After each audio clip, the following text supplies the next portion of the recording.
Simple ಅಡಿಗೆ channel ವೀಕ್ಷಕರಿಗೆ ನಮಸ್ಕಾರ. ನಾನಿವತ್ತು ಮಾಡ್ತಾಯಿದ್ದೀನಿ ನಾಟಿ ಶೈಲಿಯ ಮಟನ್ ಸಾಂಬಾರು ಹೇಗೆ ಮಾಡೋದು ಅಂತ ನೋಡ್ಕೊಬರೋಣ. ಅದಕ್ಕೂ ಮುಂಚೆ ನನ್ನ ಚಾನಲ್ ಸಬ್ಸ್ಕ್ರೈಬ್ ಮಾಡ್ಕೊಳ್ಳೋದನ್ನ ಮರಿಬೇಡಿ ಪ್ಲೀಸ್. ನನ್ನ ಚಾನಲ್ ಸಬ್ಸ್ಕ್ರೈಬ್ ಮಾಡ್ಕೊಂಡು ನೋಡಿ ಮಟನ್ ಸಾಂಬಾರು ಮಾಡೋದಕ್ಕೆ 2 kg ಮಟನ್ ತೊಳೆದಿಟ್ಕೊಂಡಿದ್ದೀನಿ. 4 ರಿಂದ 5 ಈರುಳ್ಳಿ ಕಟ್ ಮಾಡಿ ಇಟ್ಕೊಂಡಿದ್ದೀನಿ. ಶುಂಠಿ, ಬೆಳ್ಳುಳ್ಳಿ, ಚಕ್ಕೆ, ಲವಂಗ, ಕೊತ್ತಂಬರಿ ಸೊಪ್ಪು, ಅರಿಶಿಣದ ಪೌಡರು, ಪುದೀನ ಸೊಪ್ಪು ಇಟ್ಕೊಂಡಿದ್ದೀನಿ. ನೋಡಿ ಕಾಯಿ ಒಂದು ಅರ್ಧ ಹೋಳಾಗಷ್ಟು ಕಾಯಿ, 4 ಟೊಮೊಟೊ ಕಟ್ ಮಾಡಿ ಇಟ್ಕೊಂಡಿದ್ದೀನಿ. ಮತ್ತು ಸಾಂಬಾರು ಪೌಡರು ಅಂದರೆ ಮಟನ್ ಸಾಂಬಾರು ಪೌಡರು, ರುಚಿಗೆ ತಕ್ಕಷ್ಟು ಉಪ್ಪು, ಎಣ್ಣೆ. ಇವಾಗ ಹೇಗೆ ಮಾಡೋದು ಅಂತ ನೋಡ್ಕೊಳ್ಳೋಣ. ನೋಡಿ ಮಿಕ್ಸಿ ಜಾರ್ಗೆ ಈರುಳ್ಳಿನ ಹಾಕ್ಕೊಂಡು ರುಬ್ಕೊತಾ ಇದ್ದೀನಿ. ಈರುಳ್ಳಿ ಮತ್ತು ಅರಿಶಿಣದ ಪೌಡರು ಅರ್ಧ ಸ್ಪೂನ್ ಆಗೋಷ್ಟು ಅರಿಶಿಣದ ಪೌಡರು ಮತ್ತು ಈರುಳ್ಳಿ 2 ಇಟ್ಕೊತಾ ಇದ್ದೀನಿ, ಅರಿಶಿಣ ಈರುಳ್ಳಿನ. ಇವಾಗ ಗ್ಯಾಸ್ ಹಚ್ಕೊಂಡು ಎಣ್ಣೆ ಹಾಕ್ಕೊತಾ ಇದ್ದೀನಿ ಕುಕ್ಕರ್ಗೆ. ಕಟ್ ಮಾಡಿ ಇಟ್ಕೊಂಡಿರುವಂತಹ 2 ಈರುಳ್ಳಿ ಸೇರಿಸ್ಕೊಂಡು ಫ್ರೈ ಮಾಡ್ಕೊತಾ ಇದ್ದೀನಿ. ನೋಡಿ ಈರುಳ್ಳಿ ಫ್ರೈ ಆಗಿದ ನಂತರ ಮಟನ್ ತೊಳೆದಿಟ್ಕೊಂಡಿರುವಂತಹ 2 kg ಮಟನ್ ಹಾಕ್ಕೊಂಡು ಮಿಕ್ಸ್ ಮಾಡ್ಕೊತಾ ಇದ್ದೀನಿ. ಅಂದರೆ ಒಗ್ಗರಣೆಯಲ್ಲಿ ಚೆನ್ನಾಗಿ ಫ್ರೈ ಆಗಬೇಕು, ನೀರೆಲ್ಲ ಸುಂಡಬೇಕು, ಮಟನಲ್ಲಿರೋ ನೀರೆಲ್ಲ.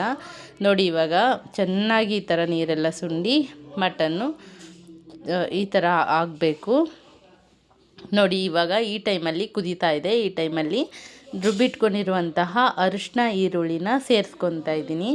ಸೇರಿಸ್ಕೊಂಡು ಮಿಕ್ಸ್ ಮಾಡ್ಕೊತಾ ಇದ್ದೀನಿ. ಈ ಥರ ಸಾಂಬಾರು ಮಾಡಿಕೊಂಡ್ರೆ ತುಂಬ ಟೇಸ್ಟ್ ಚೆನ್ನಾಗಿರುತ್ತೆ.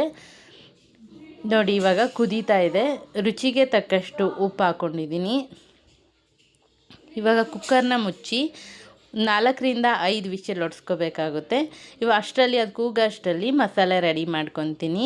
ತೆಂಗಿನಕಾಯಿ, ಶುಂಠಿ, ಬೆಳ್ಳುಳ್ಳಿ, ನೋಡಿ 2 ರಿಂದ 3 ಗೆಂಡೆ ಬೆಳ್ಳುಳ್ಳಿ ಹಾಕ್ಕೊಂಡಿದ್ದೀನಿ. ಬೆಳ್ಳುಳ್ಳಿ, ಚಕ್ಕೆ, ಲವಂಗ ಒಂದು 5 ಚಕ್ಕೆ, 3 ಲವಂಗ ಹಾಕ್ಕೊಂಡಿದ್ದೀನಿ. 1 ಹಿಡಿ ಆಗೋಷ್ಟು ಕೊತ್ತಂಬರಿ ಸೊಪ್ಪು, 1 ಹಿಡಿಗೂ ಸ್ವಲ್ಪ ಕಡಿಮೆ ಪುದೀನ ಸೊಪ್ಪು ಹಾಕ್ಕೊಂಡು ನೀರು ರುಬ್ಬೋದಕ್ಕೆ ಬೇಕಾಗಿರುವಷ್ಟು ನೀರು ಹಾಕ್ಕೊಂಡು ರುಬ್ಕೊಂಡು ಬಂದು ಇಟ್ಕೊಂಡಿದ್ದೀನಿ ಮಸಾಲೆ. ನೋಡಿ ಈ ಥರ ನುಣ್ಣಿಗೆ ರುಬ್ಕೊಬೇಕಾಗುತ್ತೆ. ನೋಡಿ ಇವಾಗ ನಾನು ತೊಗೊಂಡಿದ್ದಂಥ 4 ಟೊಮೊಟೊನು ರುಬ್ಕೊಂಡು ಬರ್ತೀನಿ. ನೋಡಿ ಟೊಮೊಟೊ ರುಬ್ಬಿದಾಗಿದೆ. ಇವಾಗ ಅಷ್ಟರಲ್ಲಿ ಕುಕ್ಕರು ಕೂಗಿ ಮಟನ್ ರೆಡಿಯಾಗಿದೆ. ಇವಾಗ ಇದನ್ನು ನಾನು ಪಾತ್ರೆಗೆ ಶಿಫ್ಟ್ ಮಾಡ್ಕೊತೀನಿ. ಪಾತ್ರೆಗೆ ಶಿಫ್ಟ್ ಮಾಡ್ಕೊಂಡಿದ ನಂತರ ಇದು ನಾವು ತೊಗೊಂಡಿದ್ದಂತಹ ಮಟನ್ ಪೌಡರ್ ಅಂದರೆ ಒಂದು ಕಪ್ಪಷ್ಟು ಮಟನ್ ಪೌಡರ್ನ ಸೇರಿಸ್ಕೊಂಡು ನೋಡಿ ನೀರಲ್ಲಿ ಕಲಸಿ ನಾನು ಹಾಕ್ಕೊಂಡಿದ್ದೀನಿ. ಇದೊಂದು ಕುದಿ ಬಂದಿದ ನಂತರ ನಾವು ರುಬ್ಕೊಂಡಿರೋಂತಹ ಮಸಾಲೆ ಎಲ್ಲ ಮಸಾಲೆನೂ ಸೇರಿಸ್ಕೊತಾ ಇದ್ದೀನಿ. ಮಸಾಲೆ, ಟೊಮೊಟೊ ಪೇಸ್ಟು ಎಲ್ಲ ಸೇರಿಸ್ಕೊತಾ ಇದ್ದೀನಿ.